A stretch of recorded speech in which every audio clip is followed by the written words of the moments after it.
por favor. Para uma palavra edificante, gostaria de ler com você, enquanto isso ele vai se chegando. Livro de Gênesis, capítulo 12, versículo 24, que vai dizer: por isso, deixa um homem pai e mãe e se une à sua mulher, tornando-se os dois uma só carne. Amém? Vamos orar pela vida dele nesse momento. Senhor, bom Deus, fale ao nosso coração, Deus querido, através da Tua palavra, pois o Senhor é a fonte de vida. Senhor, obrigado. Que o Senhor possa nos ajudar, Senhor Jesus Cristo, num momento como esse.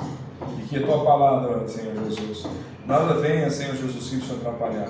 Se for atrapalhar, Pai querido, os nossos ouvidos, que o Senhor possa, Pai querido, assim calar. Senhor, em nome de Jesus, precisamos da água da vida, para que possa matar a nossa sede na manhã de hoje. Seja conosco, ó Pai querido. Essa é a oração que a Tua igreja faz. E fale, Senhor Jesus Cristo, ao coração, Senhor Jesus, de cada um. Use o Teu Filho, que a Tua palavra venha crescer. E que o seno dele, Pai querido, venha diminuir. Para que o Senhor venha ser agradecido nesta manhã. Amém. Amém.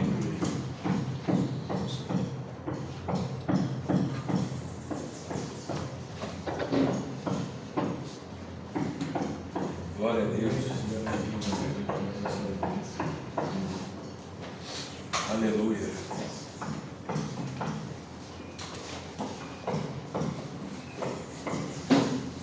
É sempre bom estarmos reunidos. E isso que você participou um pouco antes agora, todos nós louvando juntos, é o que a gente chama de canto congregacional. Hoje, infelizmente, as igrejas têm aumentado os seus sons, têm colocado mais instrumentos, e o que menos se ouve é a voz do irmão que está do lado. E nem sempre foi assim.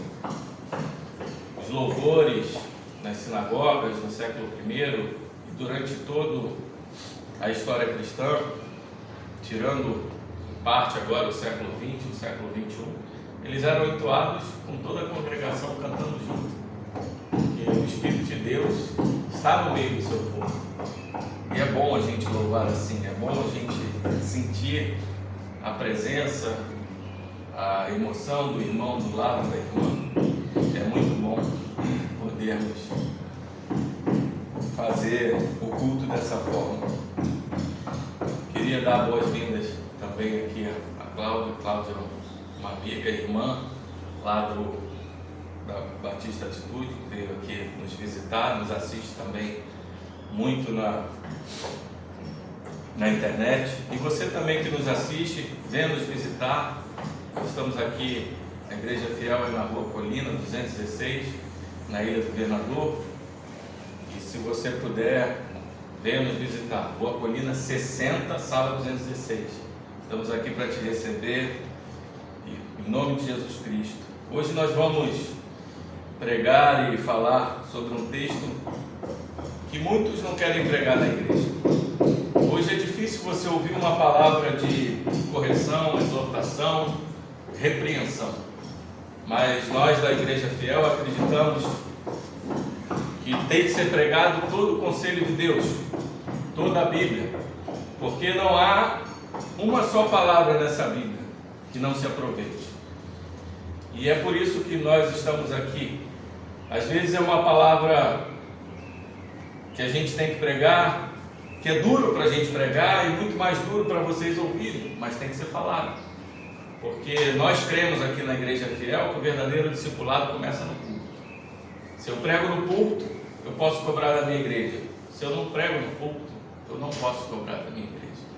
E hoje nós vamos falar de um tema que é muito pertinente à nossa atualidade.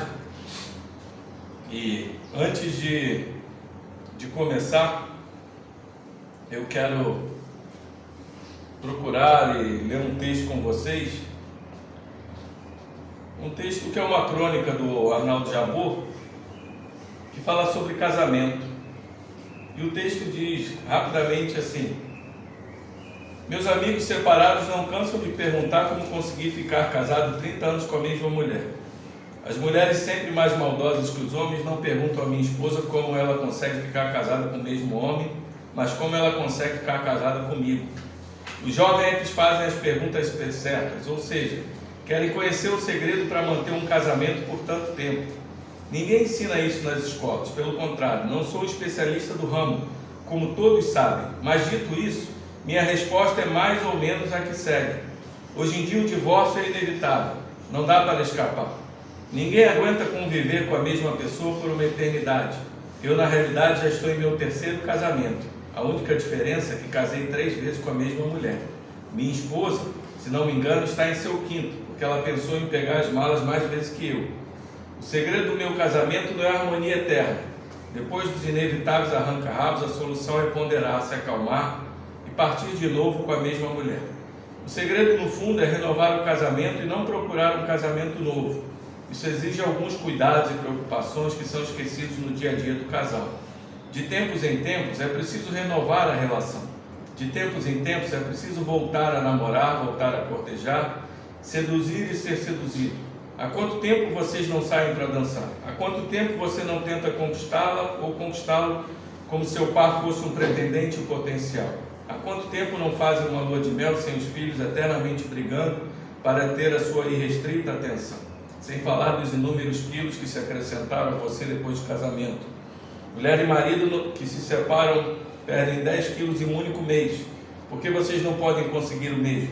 Faça de conta que você está de caso novo. Se você fosse um casamento novo, você certamente passaria a frequentar lugares novos e desconhecidos, mudaria de casa ao apartamento, trocaria seu guarda-roupa, os discos, o corte de cabelo, a maquiagem, mas tudo isso pode ser feito sem que você se separe do seu cônjuge.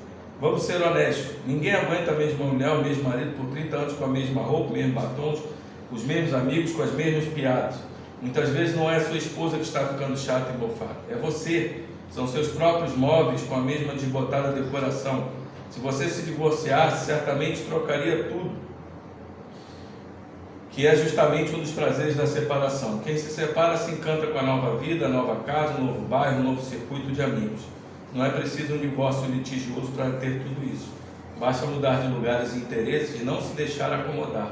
Isso obviamente custa caro, e muitas uniões se esfacelam porque o casal se recusa a pagar esses pequenos custos necessários para renovar um casamento. Mas se você se separar, sua nova esposa vai querer novos filhos, novos móveis, novas roupas, e você ainda terá a pensão dos filhos do casamento anterior. Não existe essa tal estabilidade do casamento, nem ela deveria ser almejada. Muitas vezes é confundida com acomodação, o que é cruel. O mundo muda e você também, seu marido, sua esposa, seu bairro e seus amigos. A melhor estratégia para salvar um casamento não é manter uma relação estável, mas saber mudar junto. Todo cônjuge precisa evoluir, estudar, aprimorar, se interessar-se por coisas que jamais teria pensado em fazer no início do casamento. Isso é necessário também no trabalho, porque não na própria família. É o que seus filhos fazem desde que vieram ao mundo. Portanto, descubra a nova mulher ou o novo homem que vive ao seu lado, em vez de sair por aí tentando descobrir um novo e interessante par. Tenho certeza que seus filhos os respeitarão pela decisão de se manterem juntos e aprenderão a importante lição de como crescer e evoluir unidos, apesar das desavenças. Brigas e arranca-rabos sempre ocorrerão, por isso de vez em quando é necessário casar-se de novo, mas tente fazê-lo sempre com o mesmo par. Esse texto é um texto interessante porque, apesar de ser uma visão de uma pessoa ímpia, a bem dizer, é um texto que vai valorizar um pouco a instituição do casamento. E hoje o que nós vemos na nossa sociedade é que o casamento se tornou descartável. O relacionamento se tornou descartável. O namoro se tornou descartável. Todo tipo de relacionamento ele é muito frágil. Mas é frágil por quê? Como o Arnaldo Jabor falou aqui, é porque você não sabe, dentro das dificuldades, lutar, mudar e poder fazer o que é correto. E isso não é peculiaridade do nosso século. Isso vem desde que o mundo é mundo. Nós vamos ler um texto aqui, no capítulo 10 do Evangelho de Marcos, versos 1 a 12, que Jesus confronta os fariseus sobre mais ou menos isso que é falado nesse texto secular. E isso é importante a gente entender, porque muitas vezes nós nos apegamos em pequenas coisas, mas nós esquecemos os fundamentos, os alicerces, a base, o que Deus ordena. Vamos ler o texto bíblico e vamos ver o que a Bíblia tem para nos falar sobre casamento, divórcio, relacionamento e como o nosso Senhor Jesus pensa. Marcos capítulo 10, versos 1 a 12. A palavra de Deus diz assim: levantando-se Jesus, foi dali para o território da Judéia, além do Jordão. E outra vez as multidões se reuniram junto a ele. E de novo eles a ensinavam, segundo o seu costume. E aproximando-se alguns fariseus, o experimentaram, perguntando-lhe: é lícito ao marido repudiar sua mulher? Ele lhe respondeu: que vos ordenou Moisés? Tornaram eles: Moisés permitiu lavrar carta de divórcio e repudiar. Mas Jesus lhes disse: por causa da dureza do vosso coração, ele vos deixou escrito esse mandamento. Porém, desde o princípio da criação, Deus os fez homem e mulher. Por isso, deixará o homem a seu pai e mãe e unir-se-á a sua mulher, e com a sua mulher serão os dois uma só carne. De modo que já não são dois, mas uma só carne. Portanto, o que Deus ajuntou, não separe o homem. Em casa, voltaram os discípulos a interrogá-lo sobre este assunto. E ele lhes disse: quem repudiar sua mulher e casar com outra, comete adultério contra aquela. E se ela repudiar seu marido e casar com outro, comete adultério. Amém. Irmãos, esse texto, a ideia central aqui é a vida familiar na nova comunidade do Rio. Jesus afirma que essa filosofia do divórcio fácil, defendida pelos rabinos, não é a vontade de Deus, e que o divórcio só era permitido em razão do pecado obstinado das pessoas. Essa é a ideia central do texto. Mas nós vamos trabalhar no texto para que você entenda algumas coisas que às vezes quando a gente lê passam despercebidas. Jesus continua caminhando para o sul. Nós vamos lembrar nas pregações anteriores que estava falando que Jesus estava ali pela Galileia, terminando ali nas terras do norte os seus ministérios de curas, milagres e ensinos, e ele começa a ir em direção a Jerusalém. Já tinha feito 2 predições que ele iria para a cruz, ele ia morrer, e ele continua caminhando, e o texto vai nos dizer aqui: foi dali para o território da Judéia. Dali de onde? Da Galileia. Ele vinha da Galileia em direção à Judéia e passa além do Jordão. Geralmente os judeus, para não passar por Samaria, eles vinham ali pela região leste e atravessavam para o outro lado, para não passar através da Samaria. Mas aqui Jesus ainda está fazendo um percurso que ele passa através da Transjordânia, terminando ali também no sul o seu ministério. Isso é importante porque o ministério de Jesus, quando ele começa a ir para todas as regiões, que foi falado até no capítulo 3, ali no verso 8, em Idumeia, Pérea, Judéia, Galileia, todas aquelas áreas que Jesus trabalhava, é para mostrar que o ministério dele é um ministério universal. E a culpa de todos também é universal. Ele está indo justamente pagar essa culpa, pagar isso que realmente as pessoas cometeram contra ele. E Jesus, de uma forma, começa a seguir em direção a Jerusalém. Mas o interessante é que Jesus transfere o foco de que ele vinha falando: eu estou indo para a cruz, eu vou sofrer, eu vou morrer. E ele vai para uma coisa que os judeus chamavam de Haftaufen, que são os códigos domésticos. São aqueles códigos, como você se relacionar no seu casamento, como você se relacionar com seus filhos, e como você se relacionar com o discipulado realmente. O capítulo 10 ele vem falando sobre o casamento, sobre os filhos, sobre o custo do discipulado e, por último, como o servo deve se comportar. Aquele texto lindo de Marcos 10, verso 45, Jesus diz que não veio para ser servido, mas para servir o resgate de muitos. Então, a coisa começa a caminhar de um jeito que, como Jesus está indo para a cruz, ele precisa conversar com as pessoas e mostrar: olha, A comunidade no reino, a convivência, é diferente do que vocês estão acostumados. Uma coisa é o que vocês ouvem dos seus rabinos, outra coisa é o que realmente Deus requer de vocês. E é por isso que Jesus começa a trabalhar isso, porque o seu ministério está acabando, ele está indo em direção à cruz. E esse ensino de Jesus começa a confrontar tudo aquilo que aqueles judeus aprenderam, todos aqueles códigos que eles tinham e que eles entendiam, começa a cair, porque Jesus começa a trazer um pouco mais lá de trás o que verdadeiramente Deus requer da humanidade. E nós vamos trabalhar coisas importantes aqui, porque assim que Jesus começa a caminhar e as multidões começam a reunir novamente, o ministério de curas e milagres de Jesus nunca foi separado do ministério de ensino. Isso é uma coisa importante, porque se você vai numa igreja que só prega curas e milagres e não tem ensino, esse não é um ministério de Jesus. O ministério de Jesus nunca foi divorciado.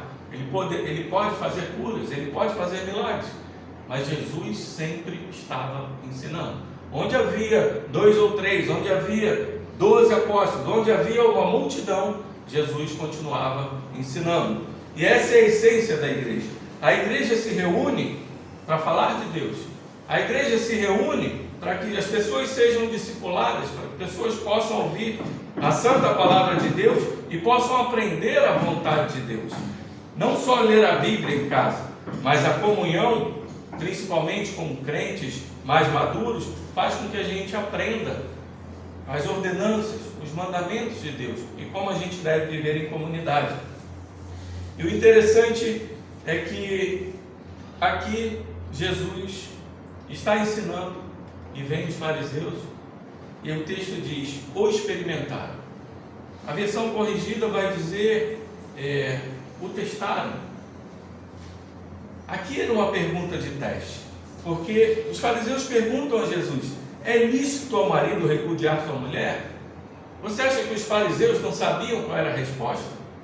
Eles sabiam qual era a resposta. Eles não estavam querendo ouvir de Jesus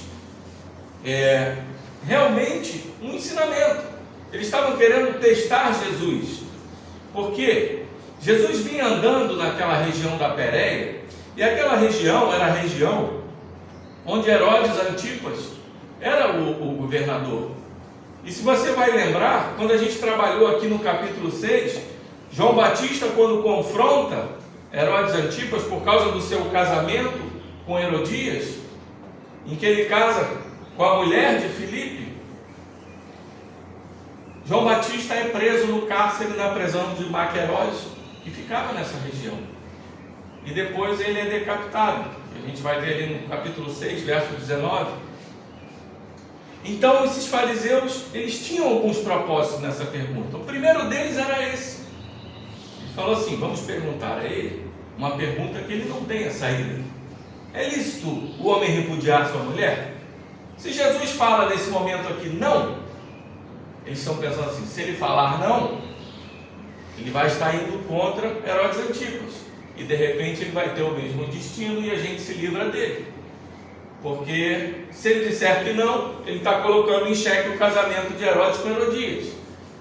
Se ele disser sim, ele vai ter um problema com Moisés, ele vai ter um problema com a Torá, porque lá em Mateus o texto diz assim: é lícito ao marido repudiar a sua mulher por qualquer motivo?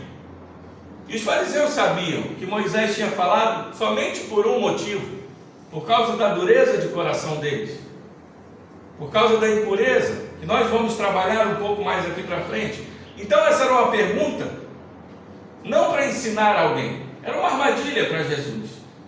E o terceiro ponto, ele poderia colocar Jesus contra todo o povo, porque aquela multidão que seguia eles tinha muitas mulheres que gostavam do ensino de Jesus, que gostavam de tudo que ele falava, e muitas até sustentavam esse ministério, dando comida a ele, dando o lugar onde dormir e acompanhando Jesus. Se ele fala que era lícito, muitas mulheres ficariam decepcionadas com eles, e muitos homens e mulheres conservadores pensariam assim: Jesus está proclamando a degradação moral a degradação da família, a degradação da sociedade.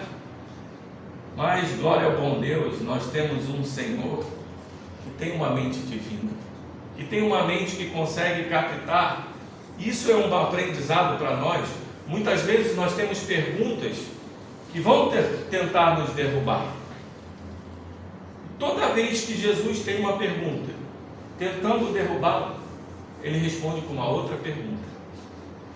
Isso é um método judaico que era muito usado no primeiro século e que nós devemos desenvolver isso em nós.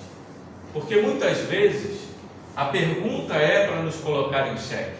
Mas quando você coloca uma outra pergunta, biblicamente falando, você devolve o cheque para aquela pessoa. E foi isso que Jesus fez. Olha como Jesus fala. Ele lhe respondeu: que vos ordenou Moisés? Quando Jesus está falando que vos ordenou Moisés, eles respondem: Moisés permitiu lavrar carta de divórcio e repudiar. Olhe bem para a questão dos verbos aqui. Primeiro eles perguntam: é lícito, é permitido ao marido repudiar sua mulher? Ou seja, ele primeiro fala, permitiu. E o que Jesus fala? O que vos ordenou? E aí eles voltam a falar, Moisés permitiu.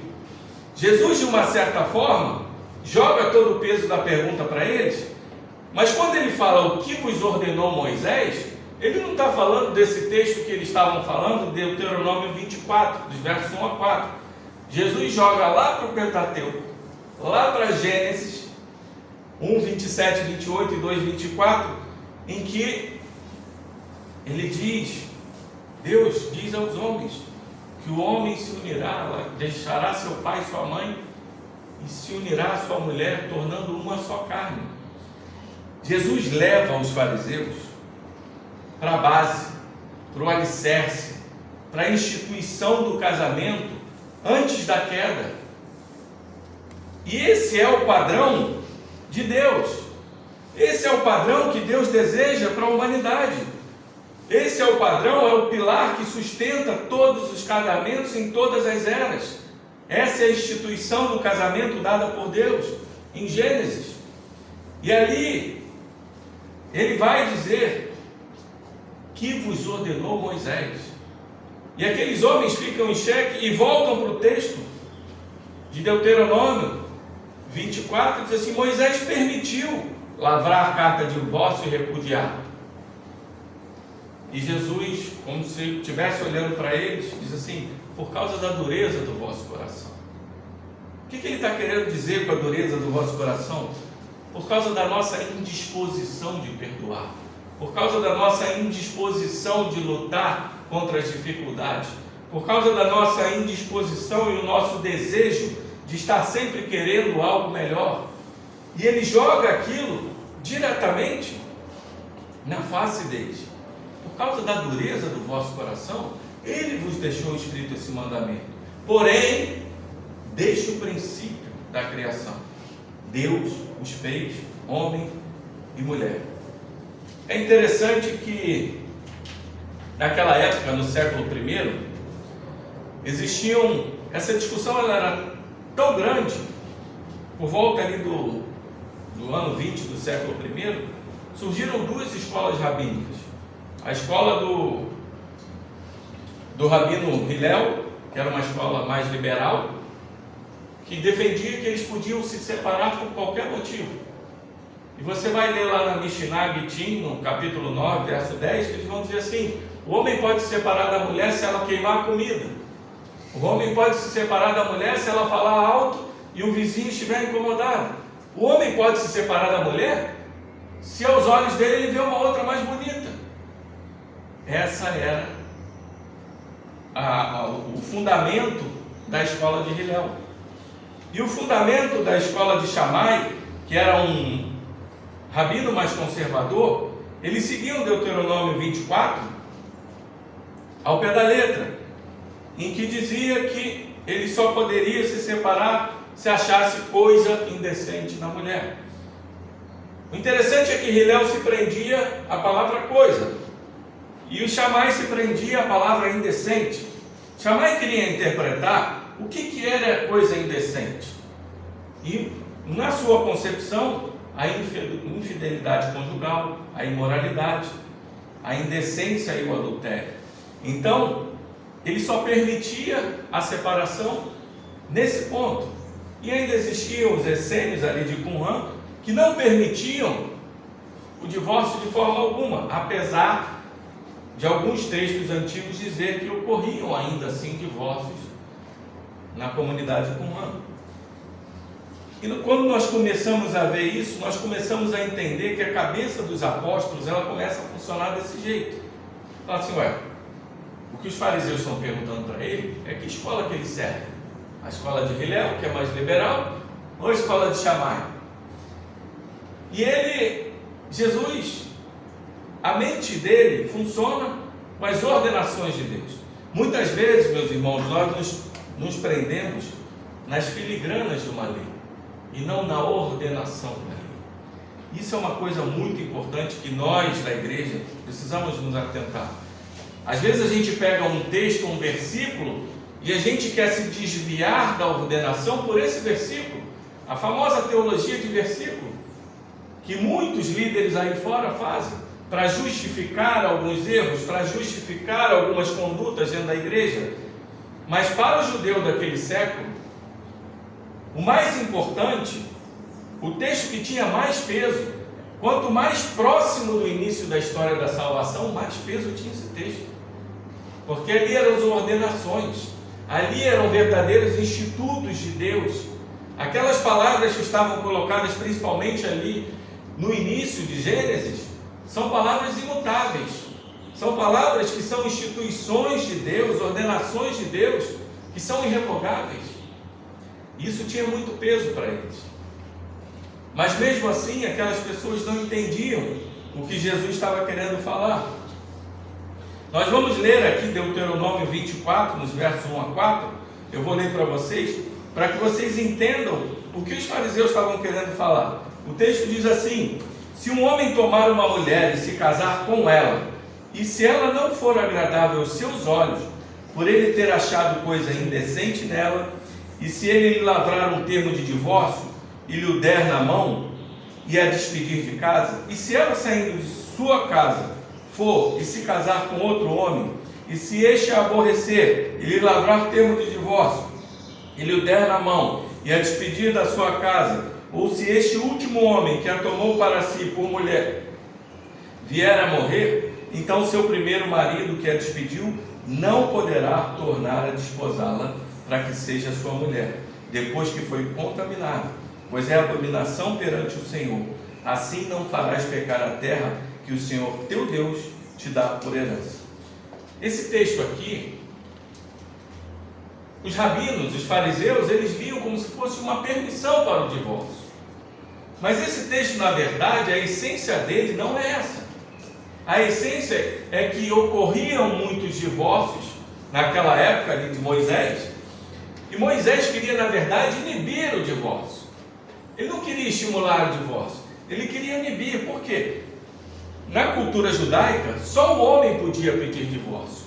E se o homem liberasse a mulher, aquela mulher nunca mais poderia se casar, nunca mais poderia se relacionar. E o que Deus fala para Moisés, é justamente proteger a parte mais fraca do relacionamento, é proteger a mulher. Ele está dizendo para ele assim: olha, esse ímpeto masculino de querer se separar por qualquer coisa, vamos dar um freio nisso. E qual seria o freio? O freio era esse, que ele teria que dar uma carta de divórcio, e ele dando uma carta de divórcio para aquela mulher, ele permitia que aquela mulher pudesse se relacionar com outra pessoa. Aquela mulher não seria mais uma desprezada, uma desalentada naquela sociedade, e ela poderia ter um esposo e de repente constituir uma nova família. Mas se acontecesse que aquele homem não quisesse mais ela, quisesse desposá-la, dar uma carta de divórcio para ela, aquele homem, primeiro marido dela, se quisesse voltar para ela, não mais poderia. Então, de uma certa forma, Deus fez um arcabouço, que assim, olha, essa é sua mulher, é a mulher da sua mocidade, a mulher que você casou. Se você separar dela agora e der para outro, você não poderá mais voltar a ela, porque houve contaminação. Isso foi uma inibição para o divórcio. E os rabinos liam como se fosse um estímulo. Ah, não, ele está dizendo que é permitido, é só achar coisa indecente, é permitido, você divorcia e vai embora. Você vê que a leitura do texto faz toda a diferença. Muitas vezes, como eu falei, alguns líderes tentam interpretar da forma que lhe agrada para poder fazer as coisas que eles querem. E o texto bíblico não queria dizer isso na sua essência. Mas Jesus, quando pega e fala, por causa da dureza do vosso coração, ele vos deixou escrito esse mandamento. Porém, desde o princípio da criação, Deus os fez homem e mulher. Jesus agora começa a trabalhar com eles uma coisa que, como é o casamento diante dos olhos de Deus? Primeiro ponto que ele trabalha, ele é que é um casamento heterossexual. Muitas vezes hoje nós vemos aí, existem várias formas de amor. O casamento homossexual é uma forma de amor. A Bíblia não nos fala isso. A Bíblia nos fala que a relação homossexual é uma paixão infame. E o apóstolo Paulo ainda diz que por causa da torpeza do coração deles, eles serão julgados pela sua impureza. Então nós vamos ver que a única forma que Deus aprova é a forma heterossexual. E ele diz assim: Deus os fez homem e mulher. E no texto hebraico, Jesus, isso é muito mais forte. Isso é muito mais forte porque a palavra homem no hebraico é ish, e a palavra mulher no hebraico é isha. É como se a isha entrasse no ish e se formasse em uma só carne. Essa união é uma união tão forte que a própria palavra em hebraico já nos mostra essa união. Numa relação que não seja heterossexual, você não tem essa relação de um entrar no outro, emocionalmente, espiritualmente, socialmente, de todas as formas, porque o casal se une de uma forma que você não consegue separar. E é interessante que a palavra unir no hebraico aqui é a mesma palavra que se usa como se a gente fosse colar duas folhas bem fininhas, com uma cola bem forte, e se a gente fosse tentar separar, a gente rasga as duas folhas. Essa união é uma união feita por Deus. Deixa eu dizer uma coisa para você. Muitas vezes a gente ouve as pessoas dizerem assim: olha, eu sei que o casamento é uma instituição de Deus. Eu sei que Deus verdadeiramente faz o casamento, mas eu não conhecia Deus. Eu não pedi a Deus, eu não orei a Deus, eu não entreguei meu casamento para Deus. Então, eu posso separar, que eu não tenho problema nenhum com Deus. Deixa eu dizer uma coisa para você, vamos novamente para o texto. O texto de Gênesis 1 e texto de Gênesis 2 foi antes da instituição das leis morais de Moisés, antes da formação da igreja verdadeiramente. O que ele está querendo dizer aqui é que todo o casamento é feito por Deus. O casamento é uma instituição feita por Deus, seja ele maometano, seja ele budista, seja ele espírita, ou o que quer que seja, todo o casamento é instituído por Deus. E quando a gente faz um casamento, a gente pega uma aliança com Deus, porque não importa se você orou a Deus ou não no seu casamento, não importa se você entregou a Deus ou não, a consequência virá para você depois. Mas todo casamento é uma realização de Deus, porque isso é uma instituição da humanidade, não é uma instituição para o povo de Deus, é uma instituição que Ele fez para o homem e para a mulher, é como se fosse uma nova criação. E nós vamos lembrar que nós somos imagem e semelhança de Deus, e quando Jesus fala, porque homem e mulher se tornam uma só carne, é como se Ele estivesse dizendo assim: olha, Pai, Filho e Espírito são um único Deus. E lá, quando eu vier na minha segunda vinda, a noiva e o noivo serão só um. Essa instituição, ela é para toda a humanidade. Então, se um índio se separar, se um indiano que se crê em muitos deuses se separar, se um budista se separar, se um espírita se separar, é uma quebra de aliança com Deus. Porque isso foi instituído para a humanidade, não foi instituído para o povo de Deus. E meus irmãos, a quebra de aliança com Deus é algo tão sério que nós vamos ver, por exemplo, em Josué 9, em que Josué faz aliança com os gibeonitas, e 300 anos depois o rei Saul quebra essa aliança. E o que acontece no reinado de Davi? O reinado de Davi tem grande fome, grande peste naquela região, e Deus vai dizer para Davi: isso foi pela quebra da aliança com os gibeonitas, porque vocês quebraram a aliança não com eles, mas comigo. Então toda quebra de aliança com Deus tem consequências. Então o primeiro ponto que a gente trabalhou é que Deus requer um casamento heterossexual. Segundo, Deus diz assim: deixará o homem a seu pai e mãe, e com sua mulher serão os dois uma só carne. Segundo ponto aqui interessante é que o casamento, ele tem uma prerrogativa muito importante diante de Deus. Nós vamos ver no Decálogo, por exemplo, honrar pai e mãe está logo após os mandamentos de Deus. Mas aqui em Gênesis, que tem um pouco maior de peso, vai dizer que o homem, deixando o pai e mãe, ele vai se unir à sua esposa. O que Deus está querendo dizer é que o seu relacionamento com a sua esposa, com o seu marido, é mais importante do que o seu relacionamento com os seus pais. Ele está colocando aqui uma coisa tão importante, que você se une de uma certa forma com a sua esposa ou com o seu marido, que você vai deixar o seu pai e sua mãe, não que você vai deixar de tratá-los bem, de estar com eles, de amá-los, de honrá-los, mas que você entenda que o seu casamento é uma nova criação, é uma nova família, e você tem que honrar os princípios dessa nova família, dessa nova criação, mais do que você honrava os seus pais. E aí nós começamos a entender o peso de tudo isso.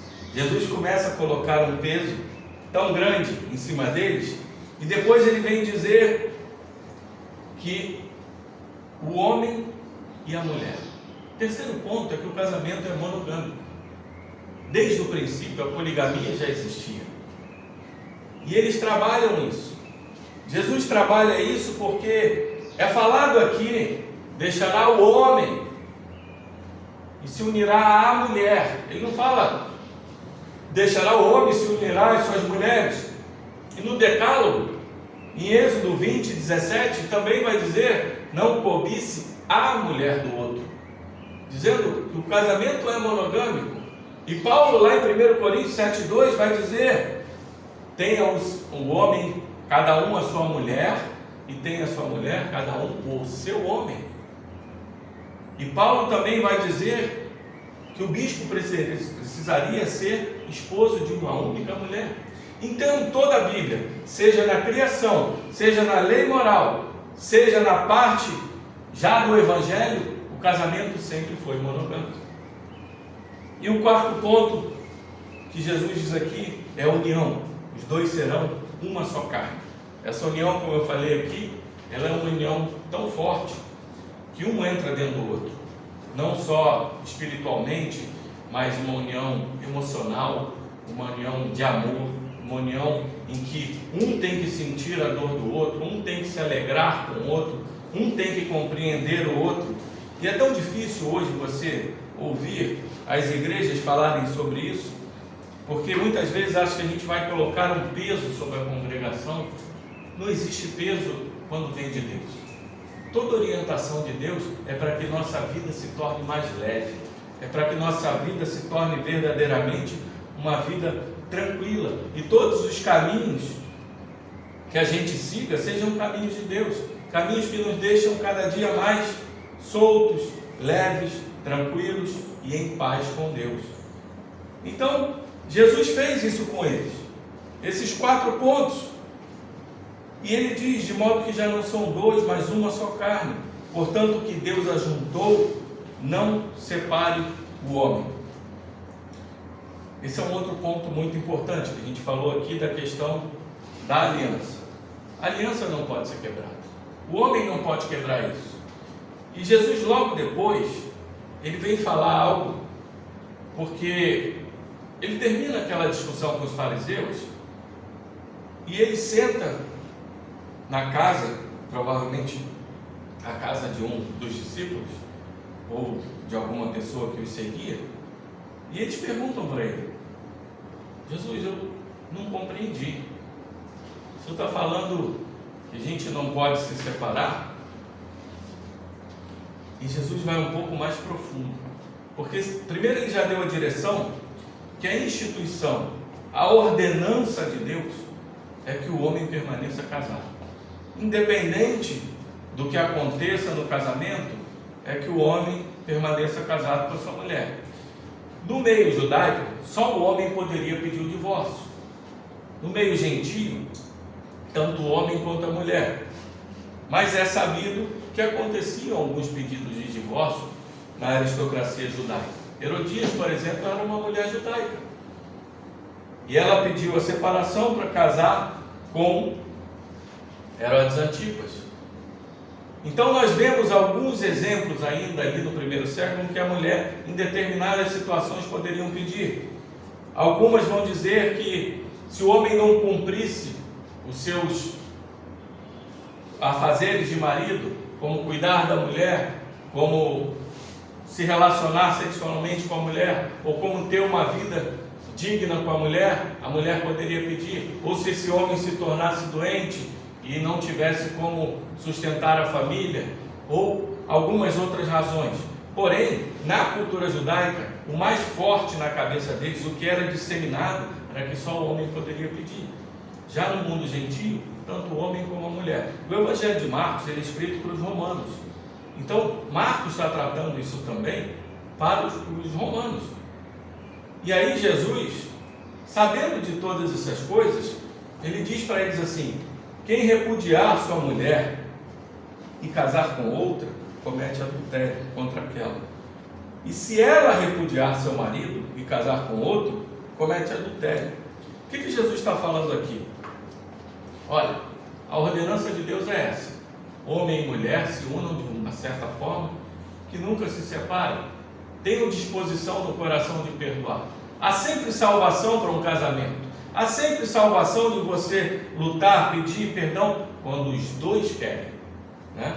Quando um não quer, não tem como seguir, porque é preciso que a parte ofendida perdoe, mas é preciso também que a parte que o ofendeu pare de cometer o pecado. E os dois, unidos, conversando, um perdoando ao outro, há salvação para o casamento. Mas não há luta de um só.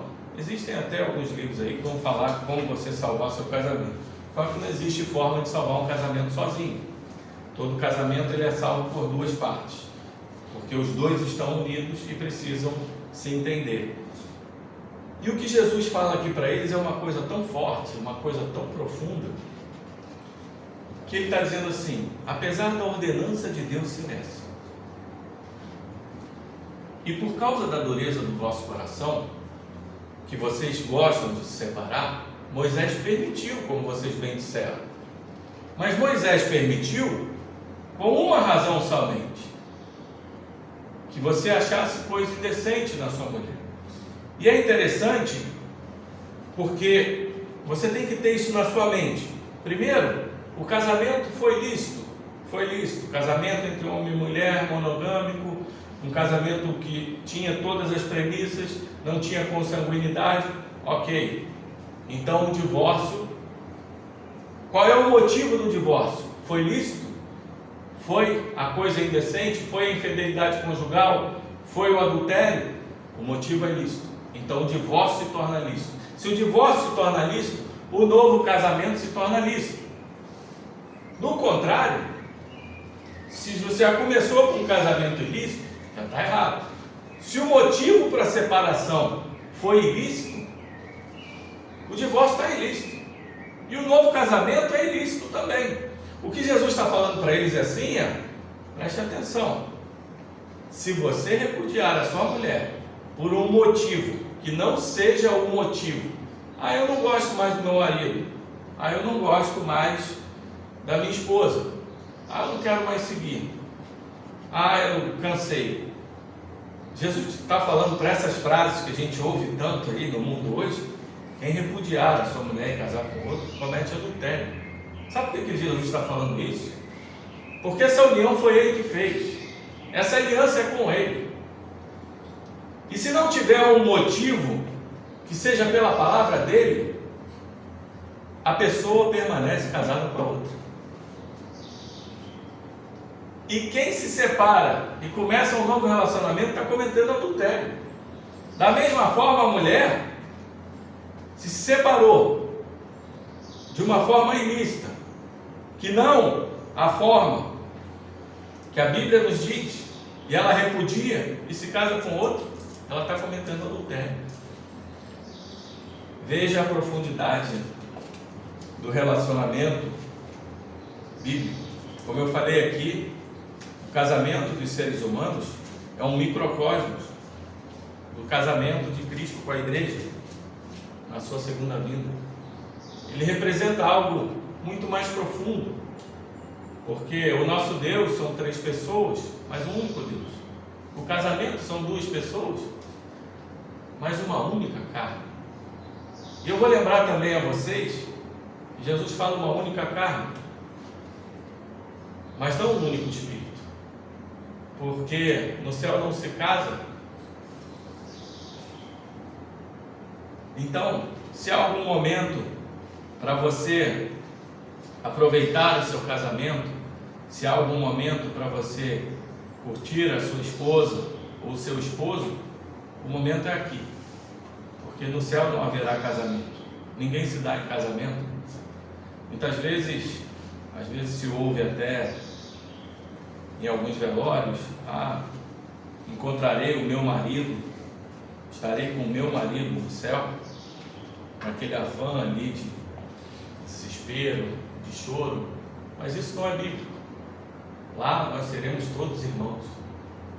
O momento de curtir essa aliança, de curtir esse casamento, de curtir esse relacionamento ao máximo, é aqui. Isso é para você, meu irmão, minha irmã, aqueles que estão nos assistindo.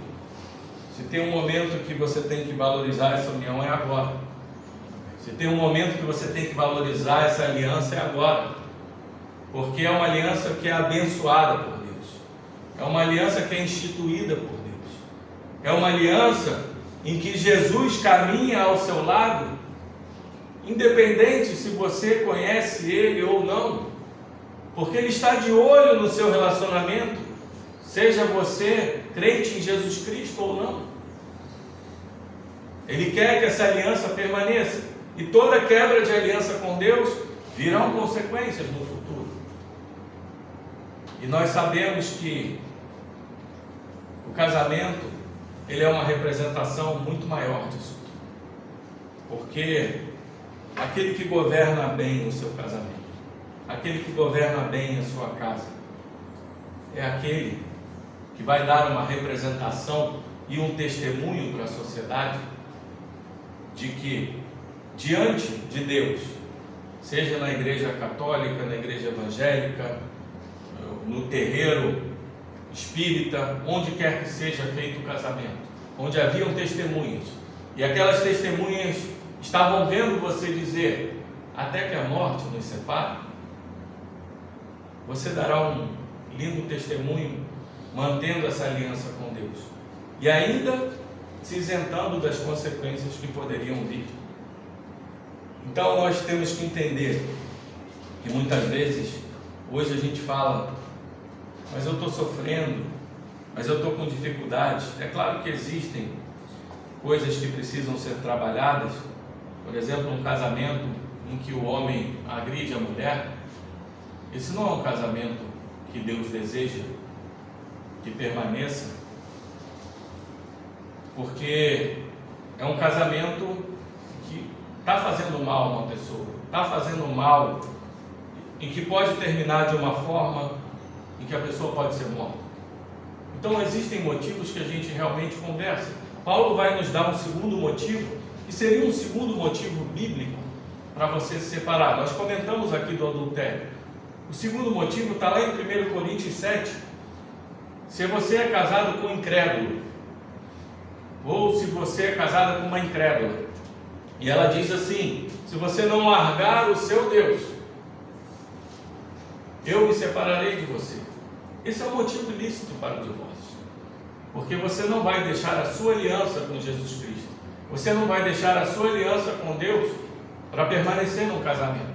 Então Paulo nos dá um segundo motivo para que possa ocorrer a separação, e esse segundo motivo basicamente só serve aos crentes, porque aqueles que estão na aliança com Jesus Cristo não podem abandonar essa aliança. Então entendam, meus irmãos, para a gente finalizar, eu sei que muitas vezes é difícil a gente comentar essas coisas.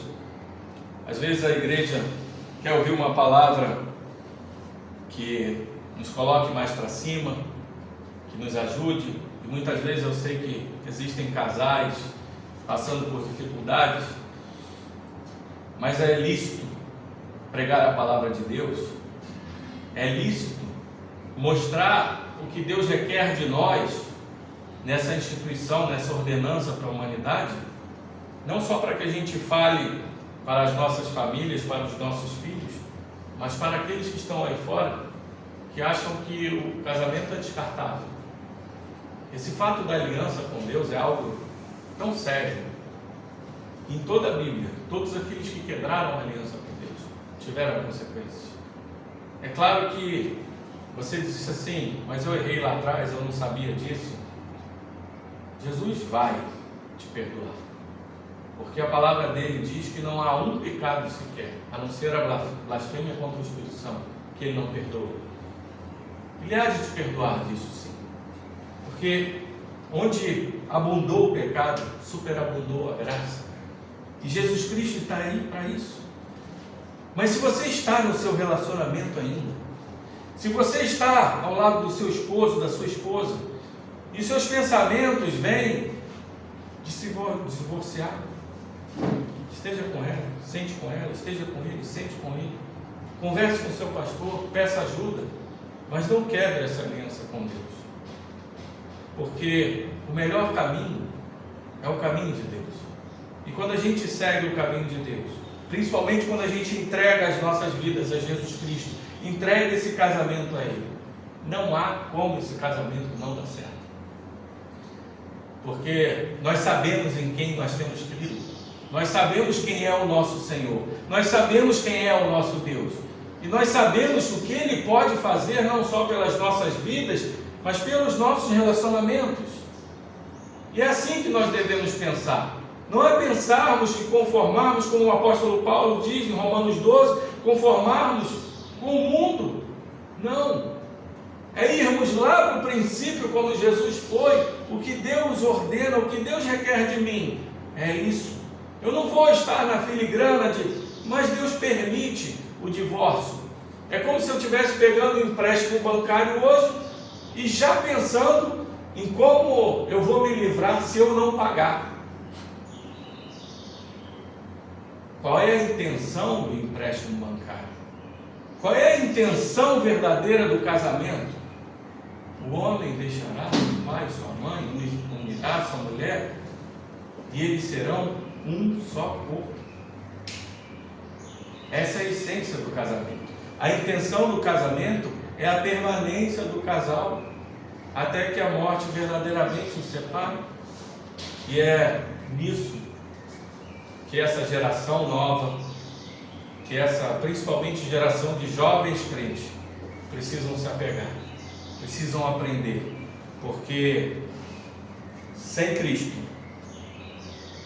nós vamos seguir o mundo, e seguindo o mundo nós vamos sofrer as consequências de um relacionamento quebrado. Isso é o que nós aqui da Igreja Fiel não desejamos nem para os nossos membros, nem para todos os crentes, nem para as pessoas que estão no mundo.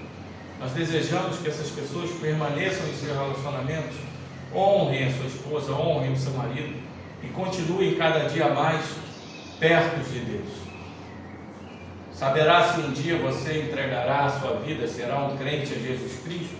Não sabemos. Só Deus sabe. Mas mantenha a sua aliança com Deus. Siga, se possível for, no seu casamento. E entenda que Deus nos deu esses únicos 2 motivos para que essa aliança não seja quebrada. Jamais. E que o nome de Cristo seja honrado. E que o nome da Trindade Santa seja honrado. Porque a união deles jamais será desfeita. E nós, como imagem e semelhança de Deus, temos que ter em mente que os nossos relacionamentos, no casamento, também, os nossos relacionamentos entre irmãos, jamais sejam quebrados, porque nós somos um só corpo. Assim como o marido é um só corpo com a mulher, e a mulher é um só corpo com o marido. Um membro é um só corpo com toda a igreja. E nós precisamos dessa visão, a visão da instituição de Deus, da ordenação de Deus, do princípio, do que Deus requer de nós, não do que veio depois da queda, não do que veio depois do pecado, não do que nós estamos tentando nos segurar, porque se a gente se segurar num alicerce fraco, cairemos, mas se a gente se segurar num alicerce forte, jamais perderemos. Que Jesus possa abençoar todos os nossos relacionamentos, que Jesus possa estar conosco, que cada dia mais nossos corações se encham de desejo de honrar esposos, esposas, e cada dia mais honrar o nome de Jesus Cristo, para a honra e glória de Deus Pai. Amém? Deus seja louvado. Senhor, estamos aqui como igreja mais uma vez, orando diante de Ti, e nós queremos primeiro te pedir perdão. Quantos de nós erramos? Quantos de nós não tínhamos essa visão? Quantos de nós quebramos relacionamentos, erramos, pecamos contra o céu e contra Ti, e quebramos a aliança com o nosso Deus? Nós sabemos que onde abunda o pecado, superabunda a graça, através do Teu Filho amado Jesus Cristo, que nos perdoa na cruz do Calvário. Nós pedimos perdão a Ti, Pai. Não olhe para nós, pecadores, transgressores, mas olhe para o Teu Filho amado, que nos cobre a multidão de pecados. E com a graça do nosso Senhor Jesus Cristo, que o Senhor olhe para nós e diga: Filho amado, eu apago as tuas transgressões, assim como o vento leva a névoa, porque eu te remi. E é assim que queremos ser vistos pelo Senhor, Pai. E se nós realmente casamos e tivemos motivos lícitos para nos divorciar, que o Senhor, se o Senhor desejar que tenhamos novos relacionamentos, que o Senhor coloque a sua mão sobre esses relacionamentos, e que não há mais separação, que não haja mais nada que possa desonrar o Teu santo nome, porque nós não queremos mais quebrar a aliança. Se o Senhor quiser que nós permaneçamos ainda da forma que estamos, aqueles que quebraram seus relacionamentos, que possa ser abençoado pelo Senhor também, e que o Senhor se faça presente em todos os tipos de relacionamentos, em todos os tipos de pessoas que habitam na Tua Santa Igreja.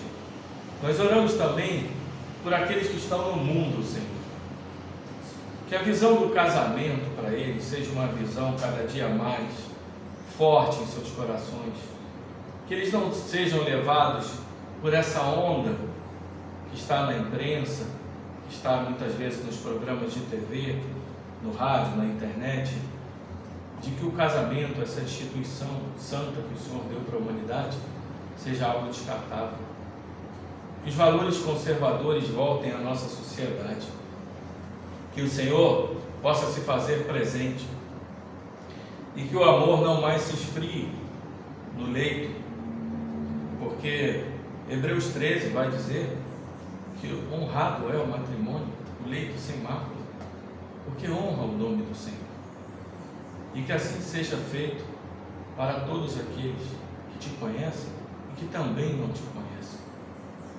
Também te pedimos, Senhor, que aqueles que estão em dificuldade, que o Senhor traga-os a Jesus Cristo, que o Senhor possa dar esperança de vida a eles, que o Senhor possa dar esperança de luta, porque nós que estamos em Jesus Cristo sabemos que a nossa esperança não é vã, porque nós cremos num Deus, porque como a gente cantou aqui, porque o Senhor vive, a gente pode crer no amanhã, e o amanhã de um relacionamento depende totalmente de Ti, Senhor, porque se o Senhor estiver do nosso lado, nada há de derrubar essa união. Ajuda-nos, Senhor, como igreja, ajuda-nos, Senhor, como mundo. Coloca a Tua mão sobre os relacionamentos e que o Teu nome seja honrado e a Tua aliança seja honrada para todo sempre. Em nome de Jesus. Amém e amém.